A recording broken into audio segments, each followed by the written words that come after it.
महान संत, समाज सुधारक और निर्भीक विचारक संत कबीरदास की जयंती पर उत्तर प्रदेश के संत कबीर नगर स्थित मगहर एक बार फिर भक्ति और श्रद्धा से सराबोर होने जा रहा है।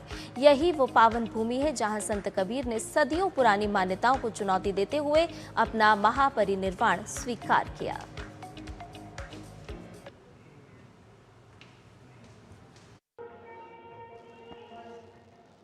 मगहर की पावन धरती, संत कबीर की समाधि और सत साहिब के जय घोष। संत कबीर जयंती पर यहां देश भर से कबीरपंथी और श्रद्धालु जुटते हैं। लोक मान्यता थी कि काशी में मृत्यु से मोक्ष और मगहर में मृत्यु से नरक की प्राप्ति होती है, लेकिन संत कबीर ने इसी भ्रम को तोड़ने के लिए अपने जीवन का अंतिम समय मगहर में बिताया और ये संदेश दिया कि मनुष्य का उद्धार उसके कर्म, सत्य और भक्ति से होता है, किसी स्थान विशेष से नहीं। कबीर का पालन पोषण नीरू और नीमा नामक जुलाहा दंपत्ति ने किया।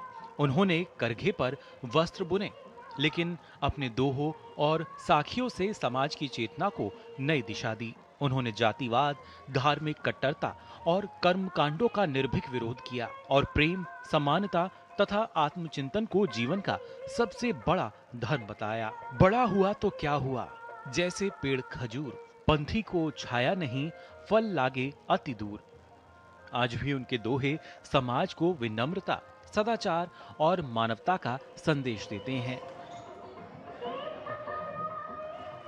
कबीर जयंती के अवसर पर मगहर में 3 दिवसीय समारोह, संत समागम, भजन सत्संग और शोभा यात्राओं का आयोजन किया जाता है।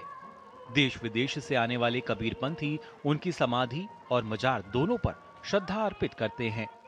यह दृश्य स्वयं कबीर के उस संदेश को जीवंत करता है कि सच्चा धर्म इंसान को जोड़ता है, बांटता नहीं। संत कबीर केवल एक कवि या संत नहीं, बल्कि भारतीय समाज की जागृत चेतना है, जिन्होंने अपनी वाणी से अंधविश्वास पर प्रश्न उठाए और प्रेम, सत्य तथा समानता को जीवन का आधार बनाया। शायद यही वजह है कि सदियों बाद भी कबीर के दोहे केवल पढ़े नहीं जाते, बल्कि जीवन जीने की राह भी दिखाते हैं। Bureau report, DD news.